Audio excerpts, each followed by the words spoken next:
Oke, halo semuanya. Kenalkan, nama aku Marcel, mahasiswa Teknologi Pangan Universitas Diponegoro. Jadi pada kesempatan kali ini, saya akan mengajak teman-teman untuk mengulik mengenai salah satu olahan daging sapi, yaitu dendeng. Lalu apa sih kalau semisal teman-teman terpikirkan kata dendeng? Mungkin kering, mungkin daging yang tipis, dan sebagainya. Jadi, dendeng itu merupakan produk olahan daging kering tradisional, di mana merupakan hasil dari dua gabungan proses, yaitu proses curing dan juga proses pengeringan. Secara konsep hanya dengan memotong daging berbentuk lembaran tipis, setelah itu ditambahkan bumbu-bumbu terutama garam, rempah-rempah yang lainnya seperti bawang, jinten, cabai, asam jawa dan lainnya, lalu diungkep atau istilahnya direndam, lalu setelah itu baru bisa masuk ke tahap pengeringan.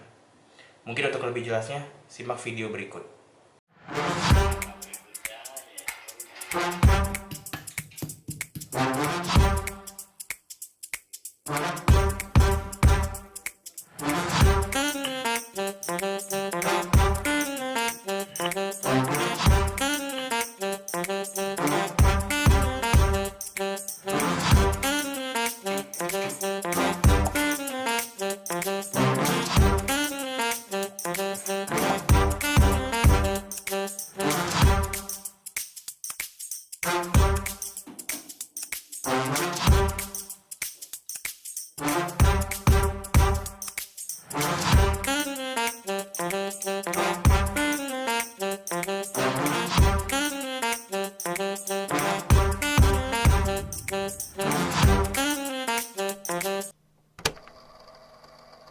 Oke, sekarang saya akan menjelaskan secara singkat mengenai apa-apa saja yang terjadi pada video tersebut.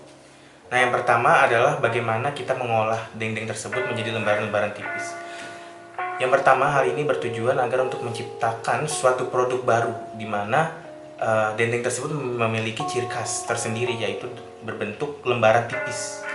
Nah, lalu yang kedua adalah agar bumbu-bumbu yang tadi sudah direndam menjadi lebih cepat terserap, sehingga rasa bumbu lebih terasa hingga saat dalam daging ini sudah menjadi produk.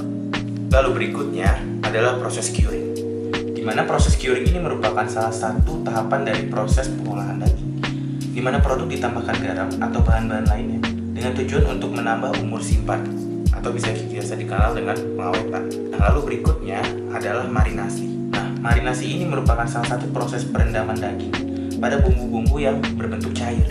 Terserapnya dan terlapisnya daging membuatnya dapat bertahan lama dan yang utama untuk memberikan cita rasa. Nah, sekarang aku akan mencoba menjelaskan mengenai proses pengeringan atau pemanasan yang terjadi pada keseluruhan proses pembuatan dendeng sapi ini. Pengeringan yang kita pakai adalah berjenis dry heat cooking. Dry heat cooking ini adalah sebuah metode pemasakan dengan media udara panas atau dengan media panas. Proses daging hingga menjadi dendeng ini melalui dua tahapan pengeringan atau pemanasan. Yang pertama melalui oven dan yang kedua melalui frying dengan media minyak panas. Nah, saya akan mencoba membahas satu persatu. Yang pertama adalah oven drying. Nah, pada oven drying ini dilakukan pada suhu 180 derajat Celcius selama dalam kurun waktu 1 jam.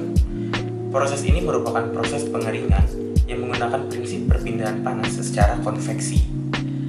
Dalam artian, panas tersebut diantarkan oleh udara yang berada pada ruangan tersebut dalam berada pada oven tersebut. Dan selanjutnya, yang kedua adalah penggorengan. Penggorengan menggunakan media minyak panas. Nah, penggorengan ini dilakukan sebentar saja, selama kurang lebih 5 menit. Hal ini penggorengan ini adalah merupakan opsional saja sih. Nah, penggorengan ini dilakukan dengan prinsip menaikkan suhu permukaan, dalam hal ini daging, secara langsung dan cepat, yang akan menguapkan air yang ada pada bahan pangan tersebut menjadi uap yang panas. Nah, sekarang saya akan membahas mengenai senyawa organik apa saja yang terdampak dari keseluruhan proses ini. Nah, yang pertama, adanya kerusakan asam amino. Asam amino ini berkaitan langsung dengan protein, di mana asam amino ini merupakan penyusun dari protein tersebut. Sehingga hal ini berkaitan langsung dengan proses denaturasi pada protein. Denaturasi terjadi pada suhu yang sangat tinggi, jadi semakin tinggi diberikan pada daging, semakin tinggi juga denaturasi ini akan terjadi, dan semakin pecah juga protein, begitu juga dengan asam aminonya. Lalu yang kedua adalah lemak. Lemak berbanding terbalik dengan asam amino tadi. Justru lemak pada saat suhu tinggi diberikan, lemak akan menjadi lebih sangat tinggi. Nah, hal ini berkaitan langsung dengan cita rasa ataupun dengan keempukan. Tapi tidak menutup kemungkinan juga akan ada keluarnya bau tengik jika tidak ditreat dengan baik. Oke, selanjutnya kita akan mencoba membahas mengenai palatabilitas dari daging atau dendeng ini sendiri. Mungkin sebagai patokan sebelum dan sesudah pengeringan atau pengeringan itu terjadi. Nah, yang pertama adalah warna. Mengenai warna, daging pada awal pemotongan terlihat sangat segar dengan warna merah mudanya. Nah, daging ini tidak mengalami perubahan yang signifikan karena tersimpan di kulkas setelah pembelian. Sebagai informasi, warna merah tersebut berasal dari mioglobin pada daging.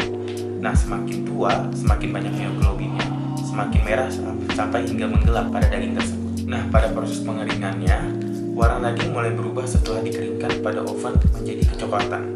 Hal ini dikarenakan adanya reaksi pencoklatan antara protein, peptida, dan asam amino dengan hasil dekomposisi. Reaksi pencoklatan ini disebut dengan reaksi pencoklatan yang non-enzimatis. Setelah itu, warna akan semakin hitam setelah pemanasan kedua, yaitu pada saat penggorengan. Nah, pada saat penggorengan ini dengan minyak goreng, dengan media minyak goreng, di mana semakin lama pemanasan, semakin sempurna juga reaksi pencoklatan terjadi, sehingga warna akan semakin terlihat gelap. Nah, selanjutnya adalah tekstur.